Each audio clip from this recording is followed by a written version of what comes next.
다 같이 기도하심으로 2022년 12월 마지막 주 월요일 아침 예배를 하나님께 드립니다. 거룩하신 아버지 하나님, 12달을 달려오면서 이제 마지막 주 월요일을 맞이했습니다. 우리가 한 해를 마감하는 보람 있는, 가치 있는 한 주간의 시간이 되게 하시고, 한 해를 잘 마무리하고 감사함으로 소망 가운데 새해를 맞이하는 믿음을 우리에게 허락하여 주옵소서. 주님, 오늘도 우리 삶은 변화되지 않고 여전히 암울한 어두운 소식들과 절망들이 우리 앞에 놓여져 있지만, 우리는 그것을 넘어서는 믿음을 통해서 하늘을 소망하며 새해를 바라보는 믿음의 귀한 그리스도인들로 이끌어 주시옵소서. 포기하지 말게 하시고 하나님이 열어주실 꿈의 새로운 비전을 바라보며 소망 가운데 한 주간을 잘 준비하며 마무리하는 복된 시간 되게 하여 주시옵소서. 예수님의 이름으로 기도하옵나이다. 아멘. 사도신경으로 우리의 신앙을 하나님께 고백합니다. 나는 전능하신 아버지 하나님, 천지의 창조주를 믿습니다. 나는 그의 유일하신 아들, 우리 주 예수 그리스도를 믿습니다. 그는 성령으로 잉태되어 동정녀 마리아에게서 나시고 본디오 빌라도에게 고난을 받아 십자가에 못 박혀 죽으시고 장사된 지 사흘 만에 죽은 자 가운데서 다시 살아나셨으며 하늘에 오르시어 전능하신 아버지 하나님 우편에 앉아 계시다가 거기로부터 살아있는 자와 죽은 자를 심판하러 오십니다. 나는 성령을 믿으며 거룩한 공교회와 성도의 교제와 죄를 용서받는 것과 몸의 부활과 영생을 믿습니다. 아멘.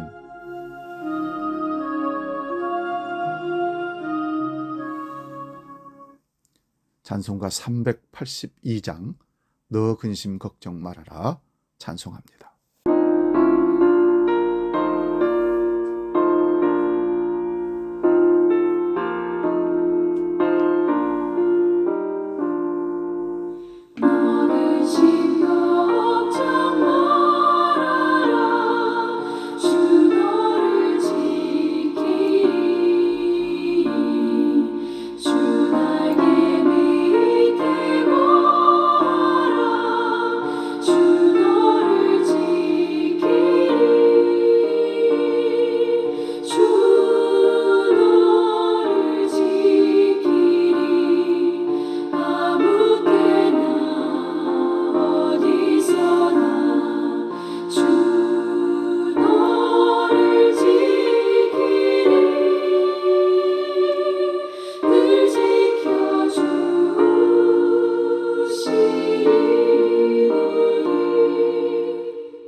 오늘 우리에게 주시는 하나님의 말씀은 구약성경 열왕기상 18장 41절에서 46절까지 말씀입니다.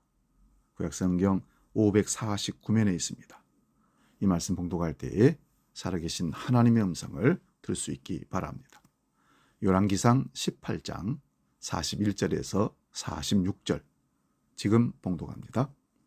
엘리야가 아합에게 이르되 올라가서 먹고 마시소서. 큰 비 소리가 있나이다. 아합이 먹고 마시러 올라가니라. 엘리야가 갈멜산 꼭대기로 올라가서 땅에 꿇어 엎드려 그의 얼굴을 무릎 사이에 넣고 그의 사원에게 이르되 올라가 바다 쪽을 바라보라. 그가 올라가 바라보고 말하되 아무것도 없나이다. 이르되 7번까지 다시 가라. 7번째 이르러서는 그가 말하되 바다에서 사람의 손만한 작은 구름이 일어나나이다. 이르되 올라가 아합에게 말하기를 비에 막히지 아니하도록 마차를 갖추고 내려가소서 하라 하니라. 조금 후에 구름과 바람이 일어나서 하늘이 캄캄해지며 큰 비가 내리는지라. 아합이 마차를 타고 이스라엘로 가니 여호와의 능력이 엘리야에게 임하며 그가 허리를 동이고 이스라엘로 들어가기는 곳까지 아합 앞에서 달려갔더라. 아멘. 봉독한 말씀으로 조각 구름, 이런 제목으로 말씀의 은혜를 나눕니다. 우리나라 어느 여자 가수가 부른 노래 중에 대한민국이라는 노래가 있습니다. 그 가사 중에 한강엔 유람선이 떠 있고 하늘엔 조각구름 떠 있다는 가사가 있습니다. 그 노래를 무심코 듣는 중에 조각구름이라는 단어가 생각이 나서 조각구름 그 뜻을 찾아보았습니다. 그랬더니 큰 구름에서 떨어져 나온 구름으로 불규칙한 구름을 조각구름이라고 표현합니다. 오늘 본문 열왕기상 18장에는 이스라엘에 3년 6개월 동안 비가 내리지 않아서 가뭄을 겪고 사람들이 고통 가운데 있을 때 바알 선지자들과 아세라 선지자, 우상을 섬기는 자들과 엘리야 선지자가 갈멜산 정상에서 영적 전쟁을 시작합니다. 그러나 결과는 엘리야 선지자가 승리를 했고 그 이후에 오늘 본문의 엘리야 선지자는 무릎 사이에 머리를 넣고 하나님께 기도를 합니다. 그리고 사환에게 산 위에 올라가서 무엇이 있는지, 저 바다 끝에 뭐가 있는지를 보라고 합니다. 그러나 한 번, 두 번 갔는데 결국은 안 보였습니다. 7번까지 가라 했습니다. 그리고 마침내 마지막 7번째 올라갔을 때 성경 표현대로 하면 사람 손만한 작은 구름이 떠올랐다라고 얘기를 합니다. 이 구름을 저는 조각구름이라고 말하고 싶습니다. 이제 우리는 2022년 영적 정쟁을 승리로 끝내고 마지막 기도하는 시간들을 일주일 동안 갖는 것입니다. 비가 오는지 조각구름이 떠 있는지 그것을 확인하는 시간들이 될 것입니다. 아세라와 바알 선지자들을 다 죽이고 영적 전쟁에 승리하는 것으로 끝난 것이 아니라 엘리야 선지자가 기도했다는 사실을 기억하시기 바랍니다. 그럼 우리는 이제 하늘에 떠오르는 조각구름을 믿음의 눈으로 바라볼 수 있을 것입니다. 우리의 말은 축복의 시작도 고난의 시작도 될 수 있다고 합니다. 말의 위력이 참으로 크다는 뜻입니다. 문제는 그 말의 근거가 어디에 있느냐에 따라 결과가 많이 차이가 난다는 것입니다. 그러면 우리는 말의 근거를 어디에 두어야 할까요? 첫 번째는 믿음의 말을 선포하는 데 두어야 합니다. 그럴 때 능력이 나타납니다. 본문 41절을 보겠습니다. 엘리야가 아합에게 이르되 올라가서 먹고 마시소서. 큰 비 소리가 있나이다. 아직 비가 오지 않았는데 엘리야 선지자는 비의 소리를 듣고 왕에게 그렇게 말을 했던 것입니다. 마태복음 8장 13절에 보면 예수께서 백부장에게 이르시되 가라 내 믿은 대로 될지어다 하시니 그 시로 하인이 나으니라. 백부장의 고백이 무엇이었습니까? 그 고백은 예수님을 인정하는 믿음의 고백이었습니다.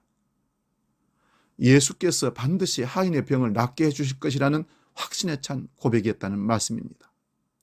하나님께 기도하며 확신을 갖고 쏟아내는 말에는 곧 능력이 나타납니다.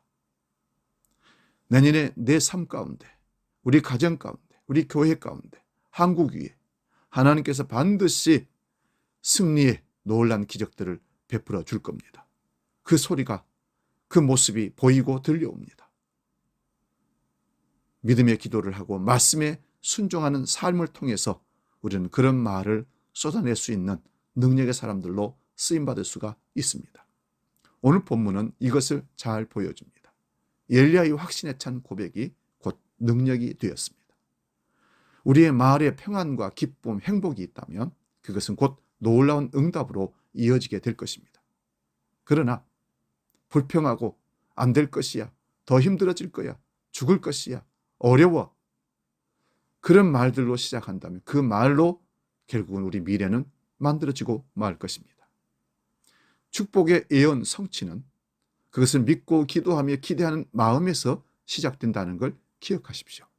우리 마음에 조각구름을 띄워 보십시오. 그 조각구름이 큰 기적을 만들어낼 것입니다. 둘째는 간절함의 기도는 반복되어야 한다는 것입니다.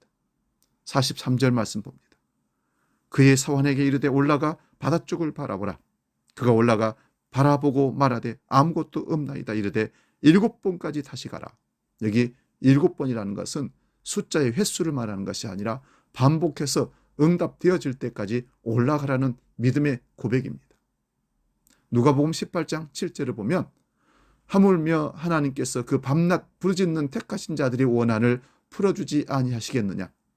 저희에게 오래 참으시겠느냐? 불의의 재판장에게도 그 원한을 풀어줄 수 있는 방법은 오직 간절히 부르짖는 것밖에 없었습니다. 엘리야 선지자는 끝까지 반복적인 기도를 하나님께 드립니다. 여러분, 우리는 얼마나 간절하게 반복적인 기도를 하고 있습니까? 우리는 얼마나 간절히 기도하며 우리의 소원을 바라고 있습니까? 얼마나 간절히 반복하며 기도합니까?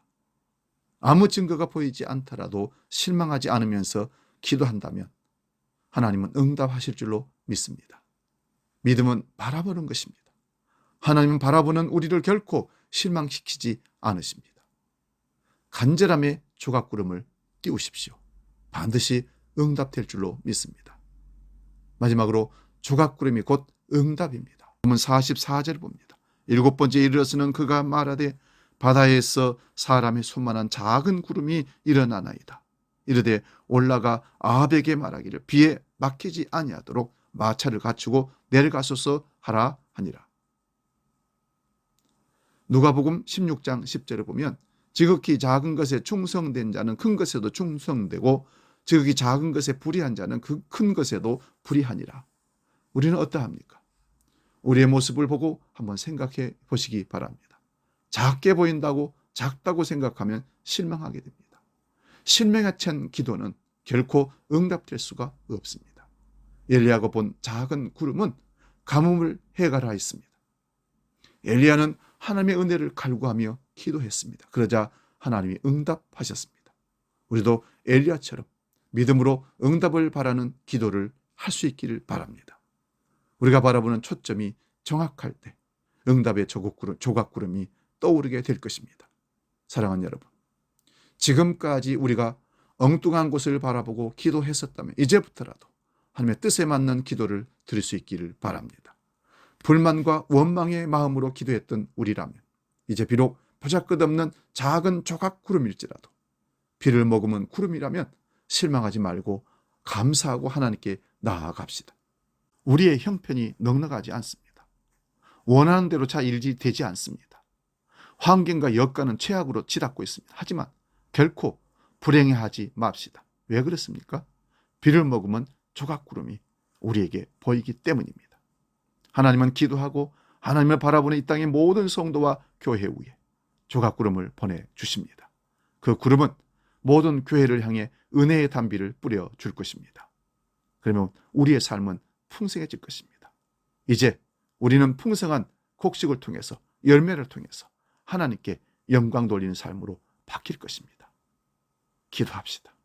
살아계신 아버지, 2022년 마지막 주 12월 마지막 주 한 주간을 이제 바라보며 나아갑니다. 감사하며 하나님께 기도하게 하시고 영적 전쟁에서 끝난 것으로 승리했다가 아니라 이제 더 무릎을 꿇고 하나님의 응답, 비가 오는 것을 기도함으로 바라보는, 그래서 조각구름을 마침내 만나는 우리가 되게 하여 주시옵소서. 2023년은 그리해서 그 조각구름을 통해서 놀란 하나님의 역사를 만나는 풍성한 믿음의 결실을 맺는 소망의 해가 되게 하여 주시옵소서. 주기도로 함께 기도합니다. 하늘에 계신 우리 아버지, 아버지의 이름을 거룩하게 하시며 아버지의 나라가 오게 하시며 아버지의 뜻이 하늘에서와 같이 땅에서도 이루어지게 하소서. 오늘 우리에게 일용할 양식을 주시고 우리가 우리에게 잘못한 사람을 용서하여 준 것 같이 우리 죄를 용서하여 주시고 우리를 시험에 빠지지 않게 하시고 악에서 구하소서. 나라와 권능과 영광이 영원히 아버지의 것입니다. 아멘.